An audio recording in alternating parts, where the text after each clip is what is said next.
Buenas tardes. ¿Ya? Gracias.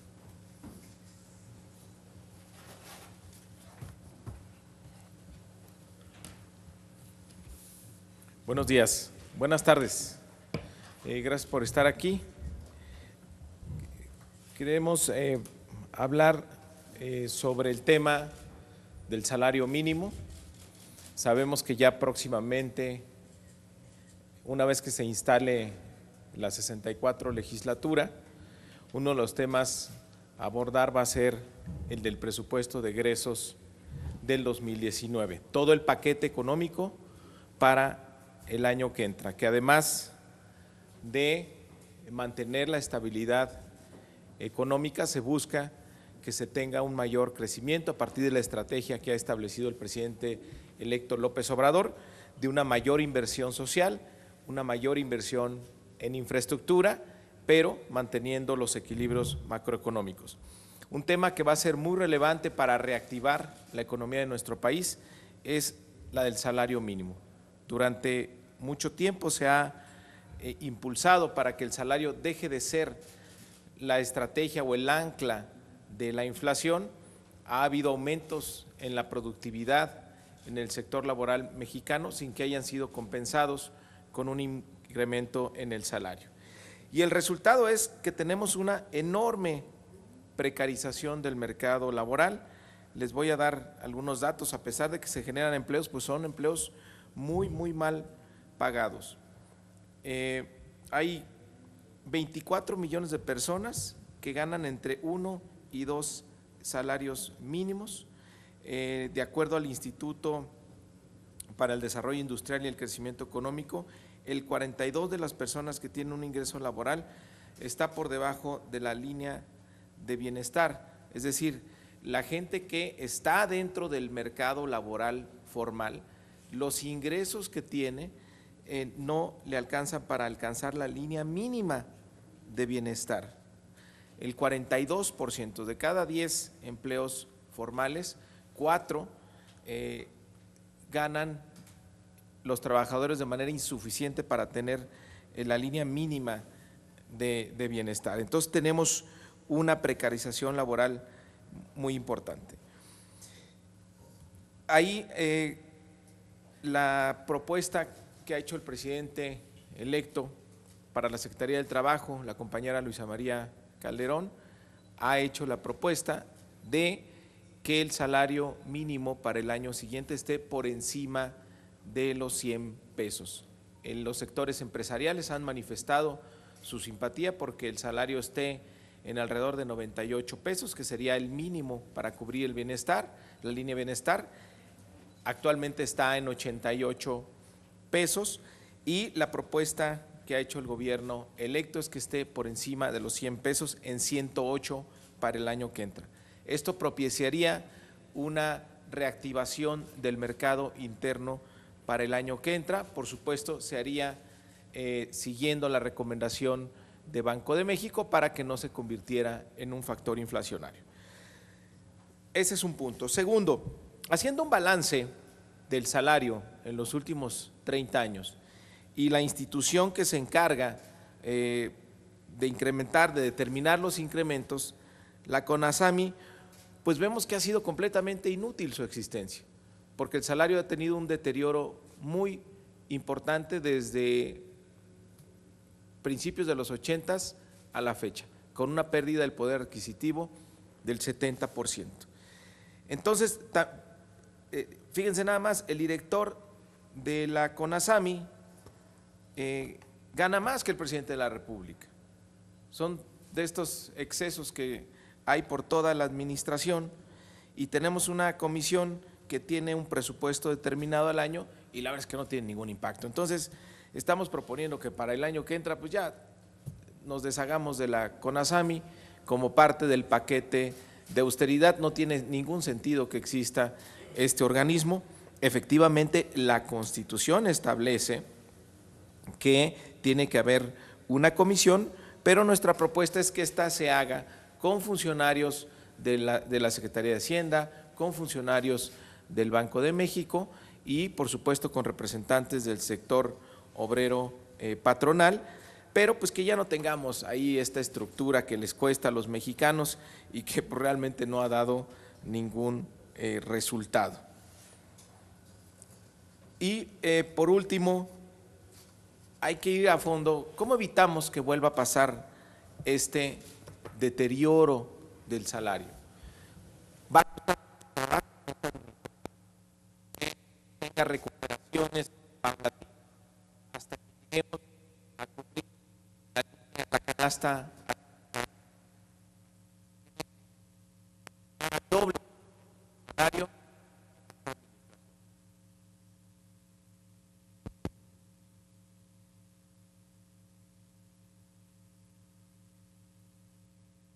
Los 6, 8, 10. ¿Se escucha mejor este? Que lo cambiamos. A ver, que lo cambiamos, a ver.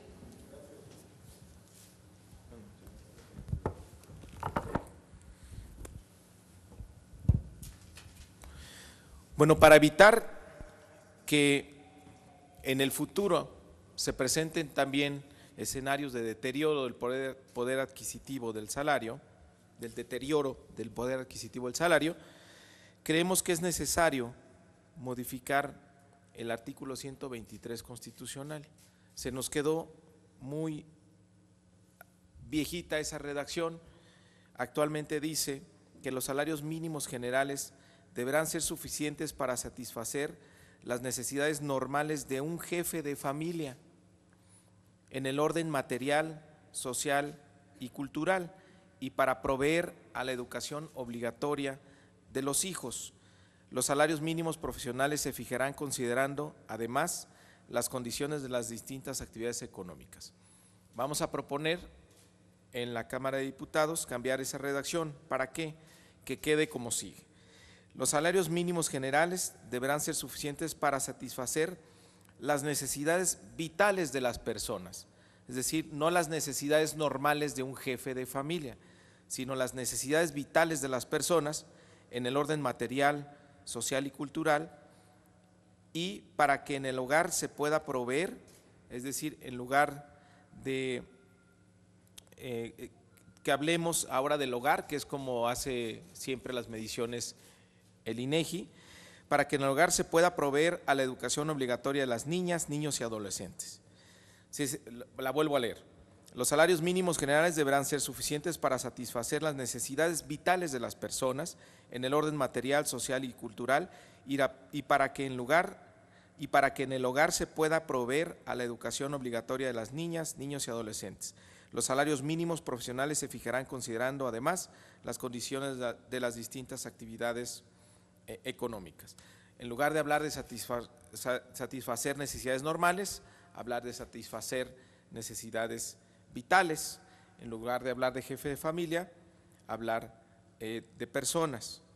¿A quién excluye la actual redacción de la protección del salario mínimo? A las jefas de familia, porque la Constitución habla de jefes de familia, a quienes no encabezan una familia o a quienes sin tener una familia sí forman parte de un hogar. El salario mínimo actualmente dice que puede proveer la educación obligatoria de los hijos y queremos que diga niñas, niños y adolescentes. Es decir, tendríamos una redacción más completa y además más actual para lo que está viviendo nuestro país. Esa es la propuesta que vamos a hacer. Son tres en resumen: que el salario para el año que entra esté por arriba de los 100 pesos, que llegue a los 108 pesos, desaparecer la CONASAMI como parte de las medidas de austeridad para el 2019 y que vayamos a una nueva redacción en el artículo 123 sobre la definición del salario. Estoy a sus órdenes. Sí, senador, le pregunta a Gabriel Capdevila del Fondo de México. Buenas tardes, senador. Más allá de esta postura de modificar el 123 constitucional, ¿no podría ser más claro de cómo van a plantear o a vigilar que los precios de la canasta básica pues no se vulneren, no incrementen, pues, porque de alguna manera esto pulveriza casi en lo inmediato el salario mínimo? Y bueno, le pongo un ejemplo: ¿De qué le sirve a un trabajador, a una ama de casa, a una jefa de familia que ustedes le aumenten el salario si, por ejemplo, las gasolinas están sumamente caras y esto de alguna manera genera aumentos en cascada desde el transporte hasta el alimento más básico, el menos indicado? Por una parte esto, y por la otra, ¿qué van a hacer con organismos como la Profeco, senador, que nada más reacciona cuando ya los aumentos están en cascada y no es un organismo que realmente esté al pendiente o que tenga control de los mercados y los precios? Estas dos preguntas, por favor. Gracias por sus respuestas, senador. No, ahí tienes toda la razón, coincido contigo. Bueno, en 2017, debido al gasolinazo, el impacto que hubo en la canasta básica fue que tuviera el doble de inflación de lo normal, les llegó más de 10% el costo de la canasta básica, y esto pues deja en gran vulnerabilidad a millones de personas que están en el rango de 1 y 2 salarios mínimos. Y tuvimos un aumento pues de 8 pesos en el salario mínimo, pero pues se lo comió el aumento en la canasta básica. Es decir, no hubo una recuperación real de poder adquisitivo de los trabajadores. Y bueno, ahí eso es un claro ejemplo de cómo el gasolinazo tuvo costos mucho más allá de los fiscales, tuvo costos en el bienestar de millones de familias. Por eso el aumento que se tiene que llevar a cabo del salario tiene que ser de manera paulatina, constante, de la mano del Banco de México para que no haya impactos inflacionarios, pero ya que deje de ser un pretexto sin mayor análisis, como un mito que no se toca, un argumento que no se cuestiona, que si se sube el salario por encima de la inflación, tiene efecto sobre los precios. Eso ya se demostró que no es así, es una de las grandes mentiras que teníamos en la economía mexicana y que ha tenido deprimido el salario de millones de trabajadores mexicanos. Y también cambiar el concepto de que empleos mal pagados pues es un factor de competitividad de la economía mexicana.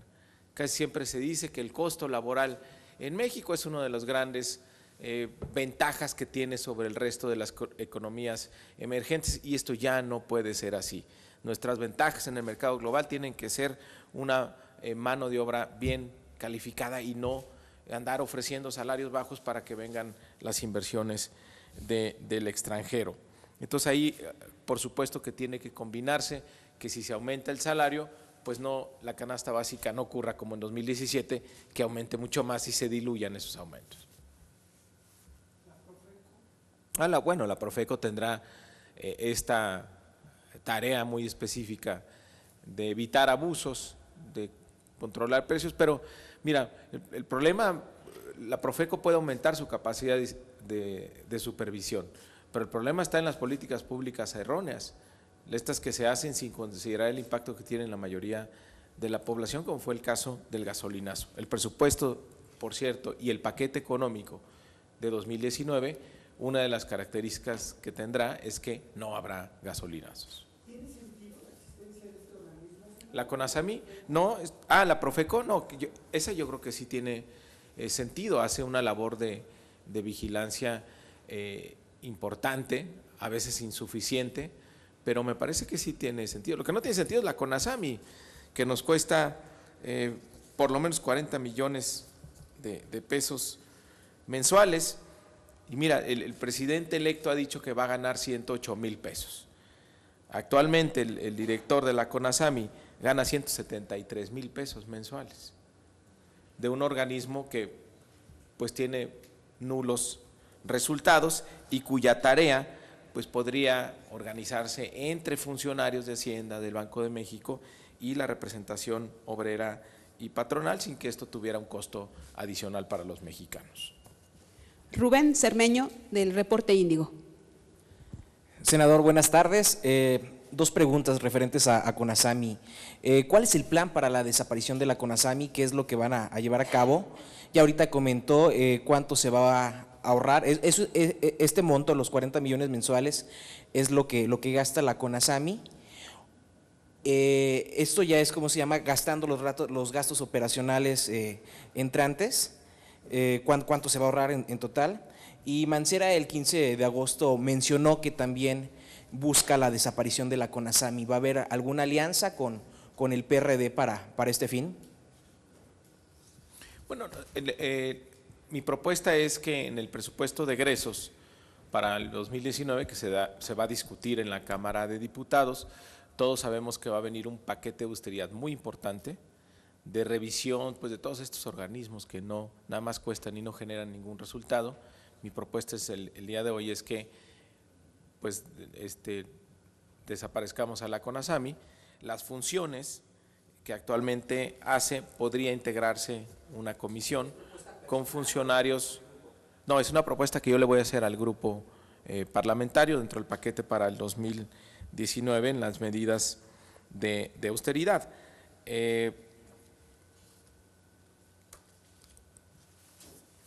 la Constitución se establece que el salario mínimo debe ser fijado por una comisión nacional integrada por representantes de los trabajadores, empleadores y el gobierno.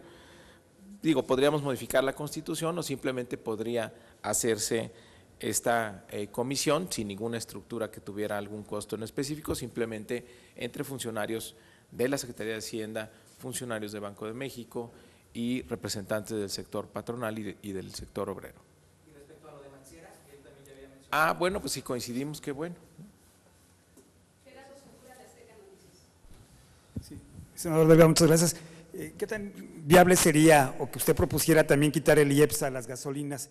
¿Tendría tal vez un efecto más inmediato en la recuperación de la economía de las familias mexicanas? Y algo que también se ha estado proponiendo en algunas campañas, que dicen que sí es posible.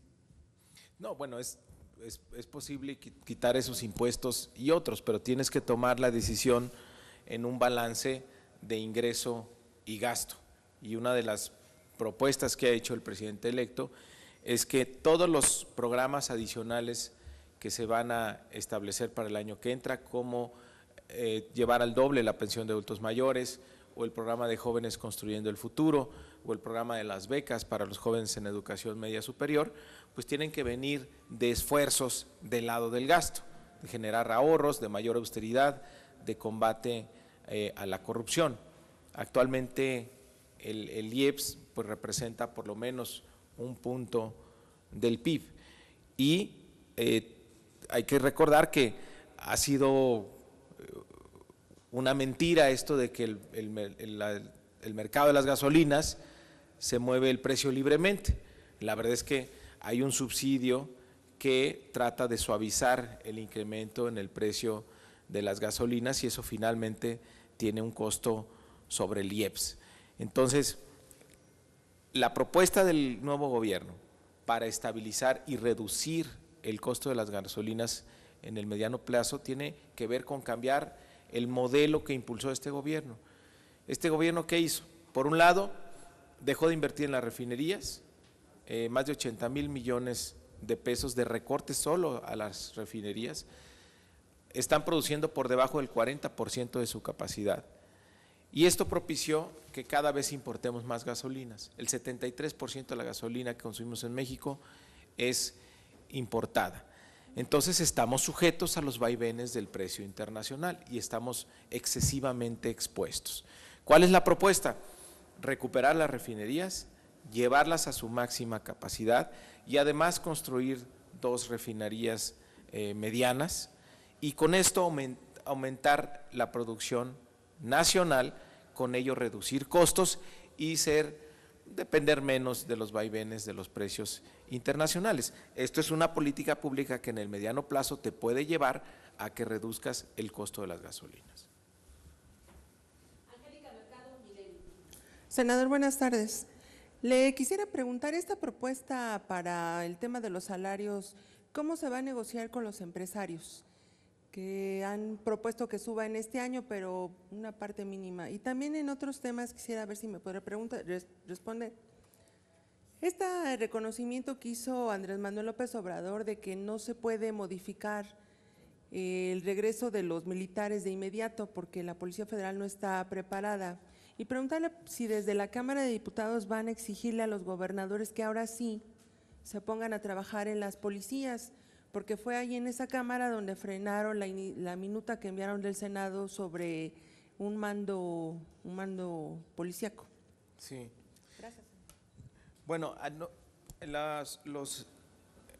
los organismos empresariales han hablado de que el salario mínimo podría estar mínimo en 98 pesos, es decir, el margen por el que estamos hablando ya es mínimo. Nosotros pensamos que debe estar por encima de los 100 pesos. Entonces es algo que se tendría que pactar con ellos, pero yo lo que veo es que ya se rompió el mito de que el salario mínimo no puede moverse o que desataría mucha inflación o que… Me parece que eso ya lo superamos y eso está muy bien. Entonces ya es entrar en una discusión de cuánto es lo razonable. Hay que escuchar a los empresarios, hay que escuchar al Banco de México, pero nosotros pensamos que puede pasar los 100 pesos. Respecto de los militares, ahí el problema ha sido, desde que Calderón sacó el ejército a las calles, es que se abandonó la idea de hacer una policía federal. Hubo esfuerzos en la administración de Calderón que fueron abandonados completamente en la administración del presidente Peña y prácticamente se mantiene el mismo número de policías federales. ¿Qué ha dicho el presidente electo? La Policía Federal no está lista para sustituir en su totalidad y en todo el país la presencia del ejército. Sin embargo, tendrá que acelerarse esta formación de policías para que esto ocurra en el mediano plazo. Y ahí, ¿por qué nos opusimos tanto a la Ley de Seguridad Interior? Porque justamente era un incentivo perverso, si se regularizaba ya la estancia del ejército en las calles, a que hubiera la formación de policías. Si aún así, en la condición tan dudosa, de dudosa legalidad de esta actuación del ejército y la marina en labores de seguridad pública, si aún así no se pusieron a formar policías, si esto se regularizaba, si esto se normalizaba como lo propuso la Ley de Seguridad Interior, pues no iba a ocurrir nunca, porque iban los incentivos contrarios a que se formaran policías. En el nuevo gobierno se va a poner mucho énfasis en que sí se formen de manera profesional estas policías. ¿Y qué función tendrían los gobernadores? Los gobernadores son corresponsables en esto, también les toca. Los gobernadores han estado muy cómodos en que se les deteriora la seguridad y le piden al secretario de Gobernación que le mande la presencia del ejército, pero si revisas las inversiones que haces en materia de seguridad, los gobernadores pues no son las más importantes, a pesar de que la gente lo que más les reclama es recuperar la tranquilidad.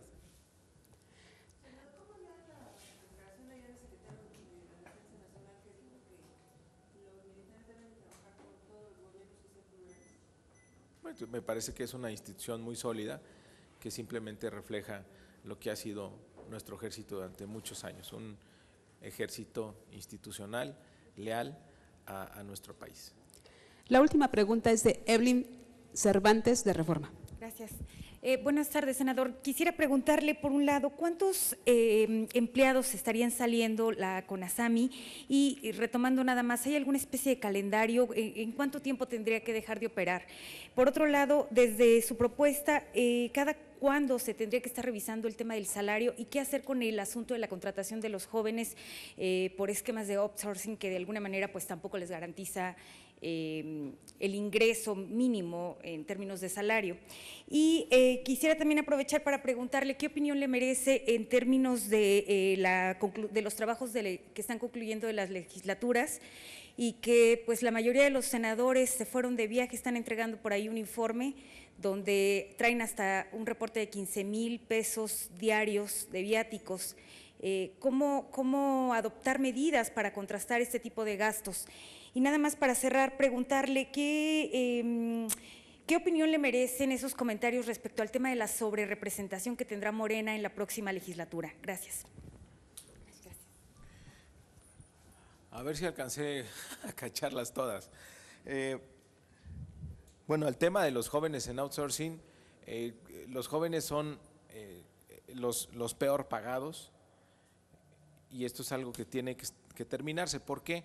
porque siempre se abusa de que el joven no tiene experiencia y se le contrata a salarios verdaderamente ridículos. Por eso la importancia del programa Jóvenes Construyendo el Futuro.